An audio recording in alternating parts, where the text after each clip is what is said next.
Noć je bila hladna u planinama Judinim. Nije bilo utjehe, sigurnog zaklona, samo kamenje, tišina i tema.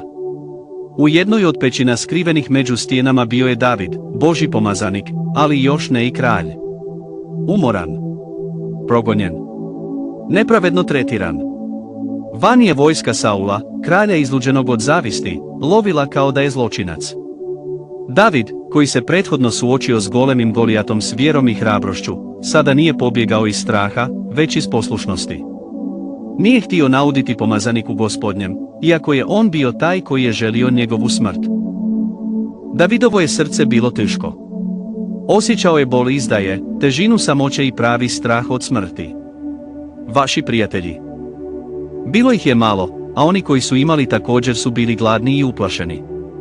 I u tom trenutku očaja, kad nikoga nije bilo u blizini, kad se činilo da je čak i nada nestala u tami, David je učinio ono što je najbolje znao, molio se.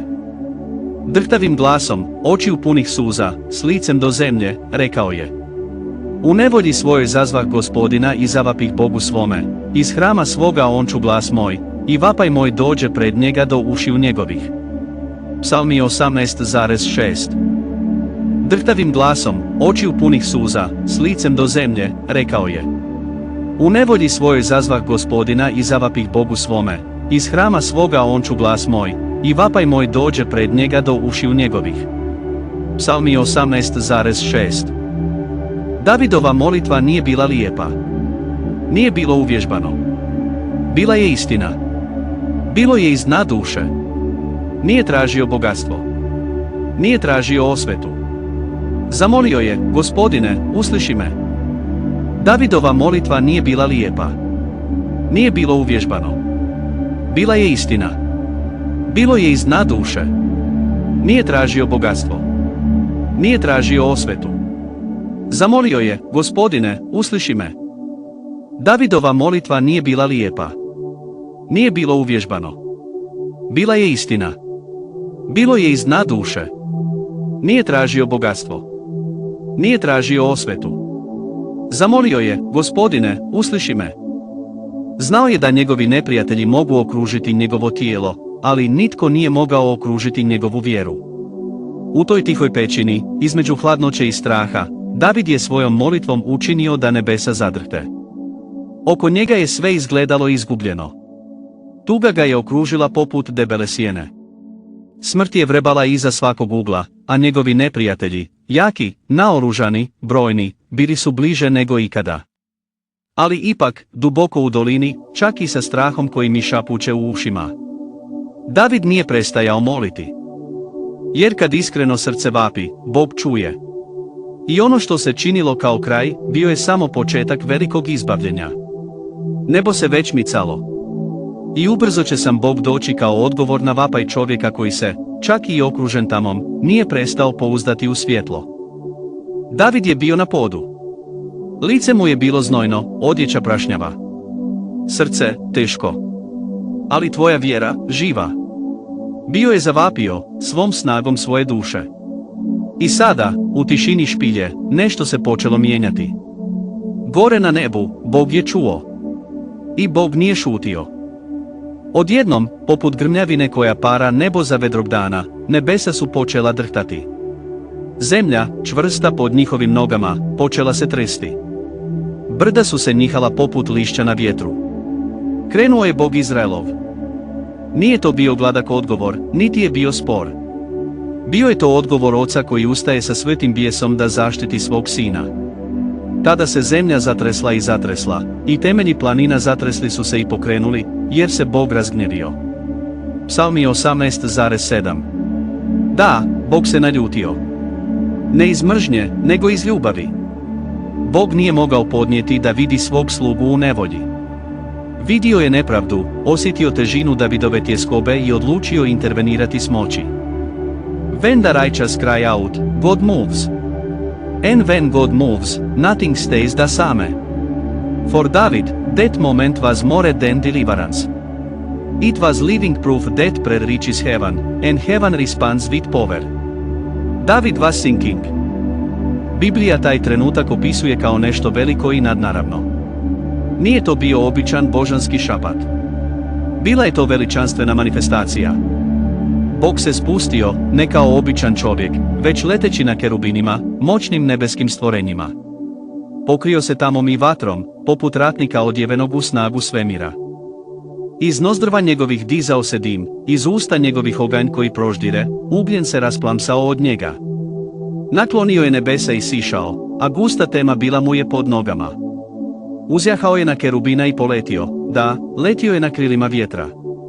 Pesalem 18, 8 spojnica 10. Kakva je to scena bila?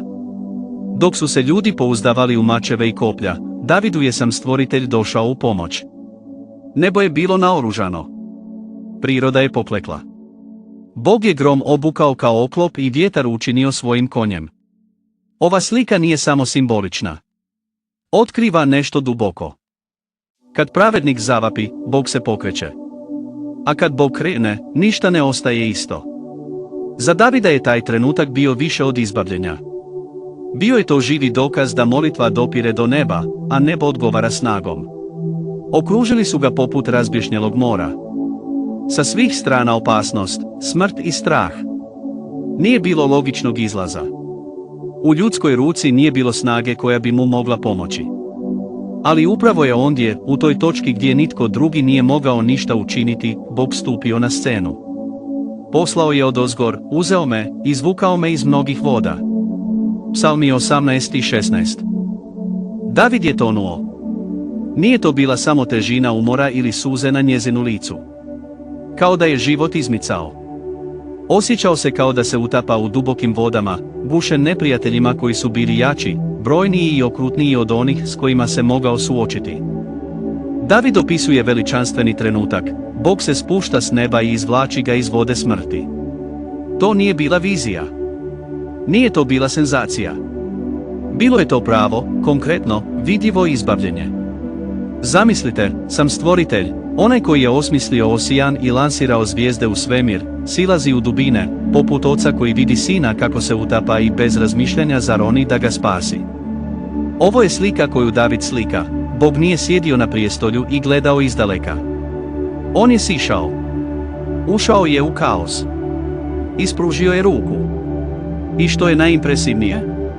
Izbavio me od mog jakog neprijatelja i od onih koji me mrze, jer oni bijahu jači od mene.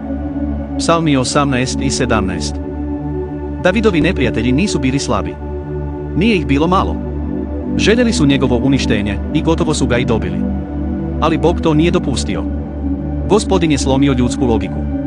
Pokazao je da veličina neprijatelja nije bitna kad je spasitelj veći od svega. David je izbavljen iz kandži smrti. Ne praznim riječima. Ne s odgođenim obećanjima. Ali sa snažnim, trenutnim, veličanstvenim djelovanjem. Ovo je naš Bog. On ne samo sluša. On silazi, on uzima za ruku, on diže slabog ispred jakog. I tko god svjedoči ovom izbavljenju, vidi svojim očima što znači imati živog, prisutnog i snažnog Boga. David nije vidio izlaza. Neprijateljske snage bile su brutalne. Bio je okružen, stjeran u kut, duša mu je uronila u bol i strah. Kao da sam tonuo u mračno more bez dna. Vode smrti kao da su ga htjele odvući, zauvijek. Već je osjetio težinu poraza. Ali nije bio sam. U tom trenutku tjeskobe, kada se svijet ruši i srce boli, David je povikao. I Bog je čuo. I to nije bio hladan ili distanciran odgovor. Biblija kaže da je Bog sišao. Da, svevišnji, kralj kraljeva, sišao je u dubine. Nije samo poslao anđela. Nije samo poslao blagi povjetarac. Došao je osobno, s moći, sa slavom, s ljubavlju. I to nije bio hladan ili distanciran odgovor. Biblija kaže da je Bog sišao. Da, svevišnji, kralj kraljeva, sišao je u dubine. Nije samo poslao anđela. Nije samo poslao blagi povjetarac. Došao je osobno, s moći, sa slavom, s ljubavlju. Poslao dozgo, uzeme, Pesalem 18,16. Zamislite ovaj prizor. S neba Bog pruža svoju moćnu ruku i čvrsto drži Davidav život. To nije simbolična vizija. Nije to lijepa poezija. To je pravo božansko djelovanje. Poput oca koji vidi svog sina da se utopi, Bog zaranja u najdublje vode i izvlači Davida. Vode koje su predstavljale smrt, očaj, kraj. Ali kraj nije došao, jer Bog je stigao prvi.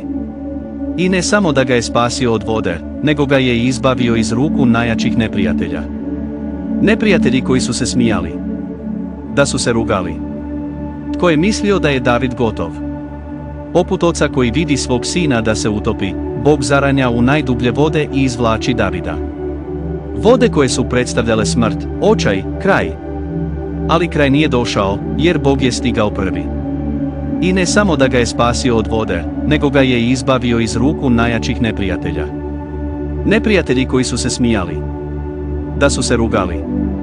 Tko je mislio da je David gotov? Poput oca koji vidi svog sina da se utopi, Bog zaranja u najdublje vode i izvlači Davida.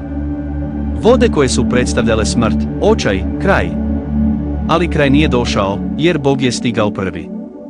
I ne samo da ga je spasio od vode, nego ga je izbavio iz ruku najjačih neprijatelja.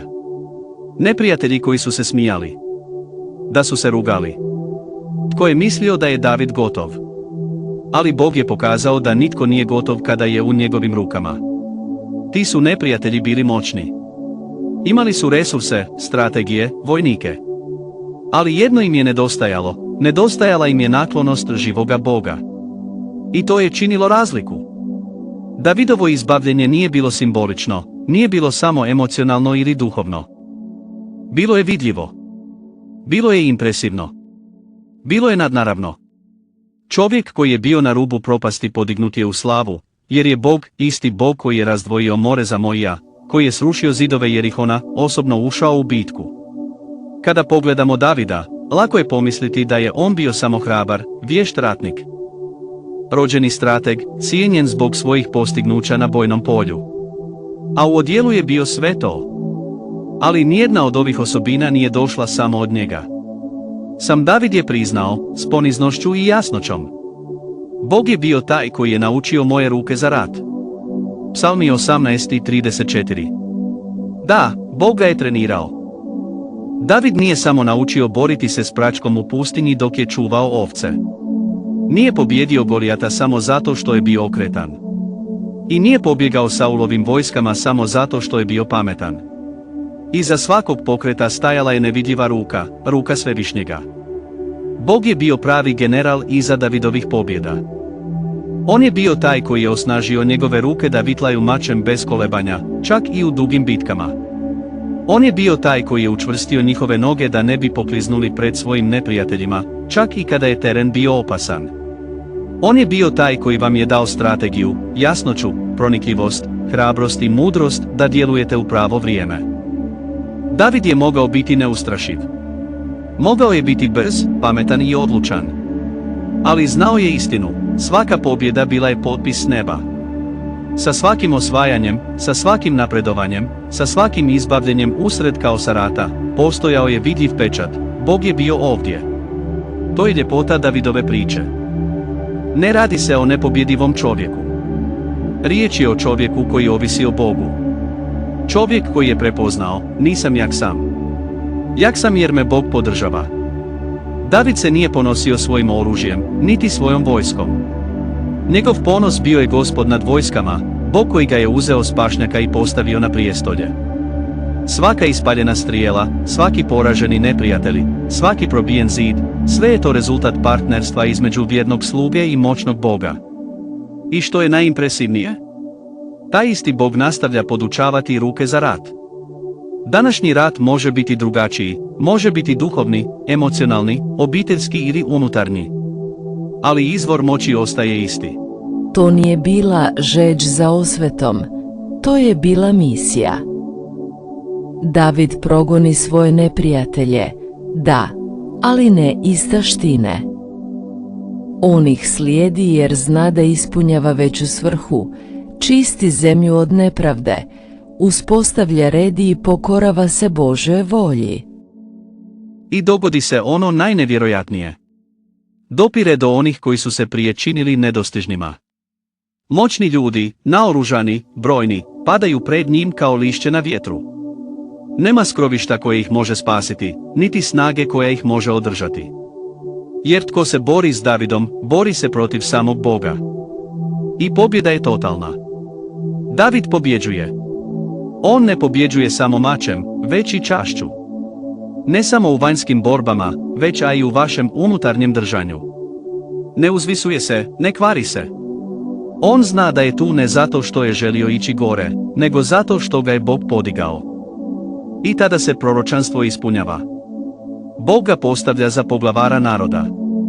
Da, onaj koji je bio progonjen, odbačen, skriven u špiljama i pustinjama, sada je čašćen pred ljudima koje nije ni poznavao. Daleki, strani narodi koji nikada nisu čuli njegov glas, sada ga priznaju za kralja. Kraljevi mu šalju darove. Ljudi se predaju. Vođe se naklone. A David ostaje s pogledom uvis. On zna, ništa od ovoga nije moje. Sve pripada Bogu. On vlada, ali ne kao tiranin. Vladajte mudrošću, pravdom i strahom. Ne tražite slavu za sebe. Shvaća da nije tu iz ambicije, već zbog božanske misije. David je znao da je on instrument. Znao je da njegova vlast dolazi s nebeskog prijestolja, ne iz kamene palače. I to je ono što njegovu priču čini tako snažnom. Ne radi se o jednom čovjeku koji je sve osvojio. Riječ je o Bogu koji je sve stavio u ruke nekoga tko je znao čuti njegov glas. Nakon tolikih bitaka, nakon tolikih noći tjeskobe, iskidanih molitava, nemilosrdnih progona i iznenađujućih pobjeda, David ne završava svoju priču govorom o sebi. Ne hvali se. Ne možete napraviti spomenik svojoj snazi ili mudrosti. On klekne. I pjevati. Usta koja su nekoć vikala od boli sada su ispunjena hvalom. Srce koje je nekoć bilo teško od nevolje sada preplavljuje zahvalnošću. David, ratnik, kralj, čovjek po Božjem srcu, gleda u nebo i izjavljuje čvrsto i ganuto. Živ je Gospodin, blagoslovljena budi moja stijena. Neka je uzvišen Bog moga spasenja. Psalmi 18 i 46. Ove riječi nisu samo lijepe, one su duboke. David ne recitira pjesmu. On svjedoči. On poručuje cijelom svijetu. Ako danas stojim, to je zato što me Bog održao. On priznaje. Bog je bio taj koji ga je izbavio iz Saulovih ruku. Bog je bio taj koji je ovo sakrio u pećinama. Bog ga je vodio kroz mračne doline. Bog mu je dao snagu da se bori. Bog ga je uzvisio pred narodima. Bog ga je pokrio milosrđem, čak i kad je pogriješio. Ništa, apsolutno ništa, nije došlo iz Davidovih ruku po zasluzi. Sve je to bila milost. Sve je bilo božanstveno. I zato to voli. Ne praznim riječima, nego srcem punim sjećanja, punim poštovanja, punim ljubavi. Hvali jer pamti. Sjećate se Boga koji vas nikada nije napustio. Od Boga koji ga okružuje. Štit. Boga koji je svaku suzu pretvorio u svjedočanstvo. O Bogu koji je, iako je bio gospodar svemira, sišao pomoći jednostavnom pastiru. David pjeva. I njihova pjesma odjekuje kroz stoljeća. Odjekuje u crkvama, u domovima, u srcima svih koji su također prošli mračnim dolinama. Svi oni koji su proganjani, nepravo, zaboravljeni, ali podržani. Da, Pesalem završava slavljenjem. Ali zapravo ne završava. Jer tko poznaje Boga Davidova, taj će i pjevati. Također će pohvaliti. Također će reći. Gospodin je živ. Neka je blagoslovljena moja stijena.